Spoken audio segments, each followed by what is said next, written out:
Everyone welcome back on civil service protection. Everyone आज के top 5 current affair topic में आपका स्वागत है। एवरीवन यहाँ पे जो भी हम लोग कंटेंट लाते हैं वो क्वेश्चंस के फॉर्मेट में लाते हैं ताकि कंटेंट सीमित हो जाए और उसको हम लोग एक एप्लीकेशंस फॉर्म में एनालिसिस कर सकें। सो एवरीवन टोटल 5 टॉपिक हैं, जिसमें से पहला क्वेश्चंस के रूप में है कि हाल ही में समाचारों में उल्लेखित विग्नर क्रिस्टल क्या है। ओके, सो एवरीवन यह इलेक्ट्रॉन का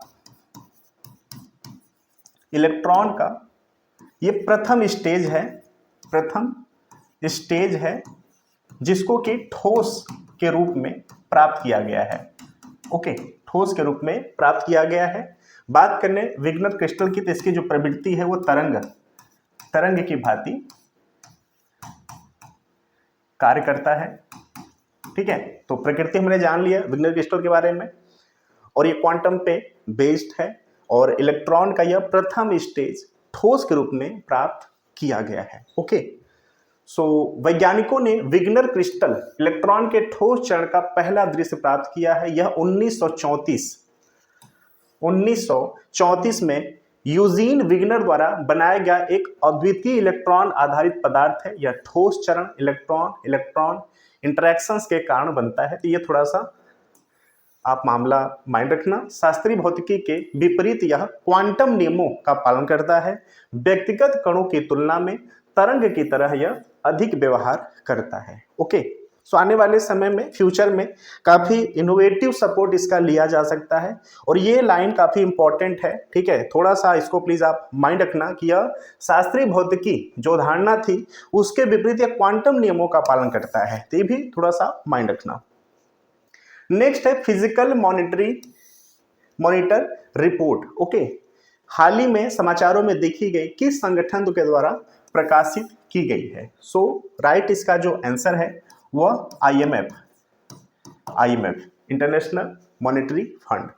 IMF का जो स्थापना है वह जुलाई 1944 में किया गया था। इसका जो मुख्यालय है वह वाशिंगटन DC USA। ओके, जो फिजिकल मॉनिटर रिपोर्ट है यह द्विवार्षिक रिपोर्ट है। ओके, द्विवार्षिक रिपोर्ट है। क्लियर?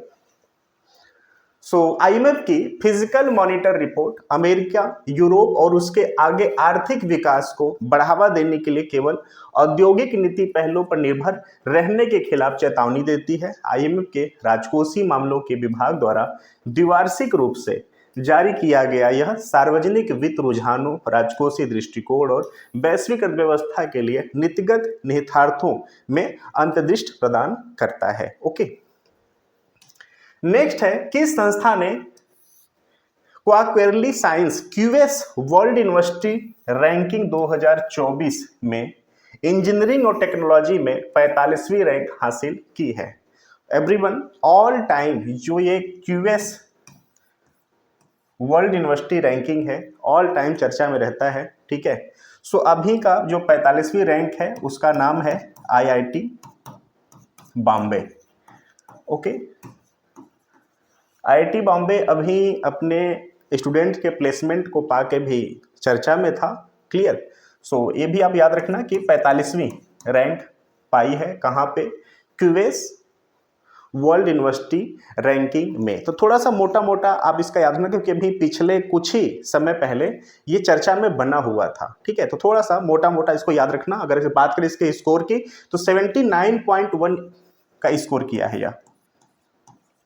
ओके, 79.1 आउट ऑफ 100 में। ठीक है, इसका स्कोर भी आप याद रखना। थोड़ा सा बात कर लेते हैं QS वर्ल्ड यूनिवर्सिटी रैंकिंग में। तो देखिए, जो QS वर्ल्ड यूनिवर्सिटी रैंकिंग है ये टोटल 55 सब्जेक्ट में रैंक यूनिवर्सिटी रैंकिंग प्रदान करती है। तो ये भी थोड़ा सा आप याद रखना। अभी के लिए 45वीं जो रैंक है IIT बॉम्बे का है। क्लियर? किसमें? तो इंजीनियरिंग और टेक्नोलॉजी के क्षेत्र में। क्लियर?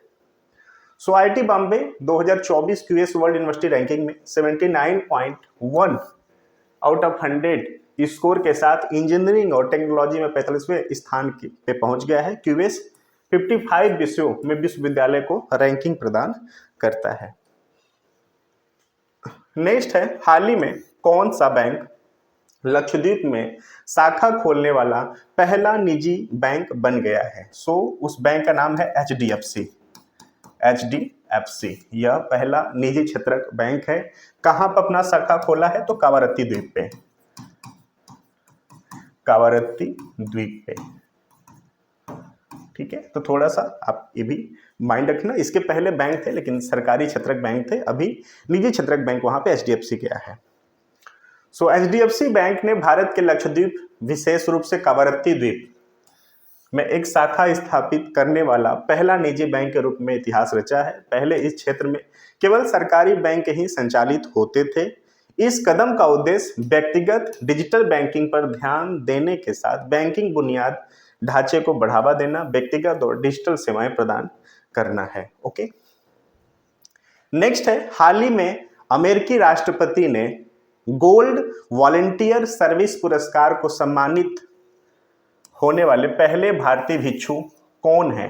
काफी इंपॉर्टेंट है, आप इसको पिक में भी देख सकते हैं। ठीक है, यह जैन आचार्य लोकेश मुनि का नाम है।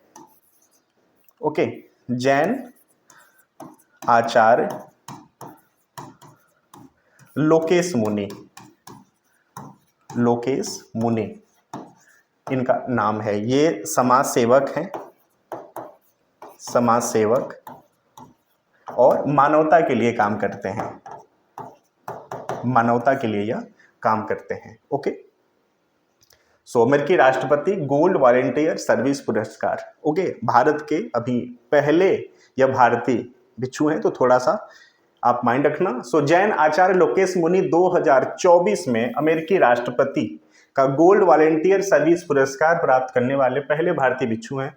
वह अहिंसा विश्व भारती और विश्व शांति केंद्र के संस्थापक हैं और मानवता और जनता की भलाई में उनके योगदान के लिए जाने जाते हैं। ओके, एवरीवन, टोटल 5 टॉपिक थे जिसको कि हम लोग क्वेश्चंस के फॉर्मेट में भी एनालिसिस कर लिया, टॉपिक के भी फॉर्मेट में एनालिसिस कर लिया। अगर आपको यहाँ से कंटेंट इंपॉर्टेंट लगते हैं तो प्लीज छोटा सा शॉर्ट नोट्स भी आप जरूर बनाना। Thank you so much. चलिए फिर मिलते हैं अगले सेगमेंट में।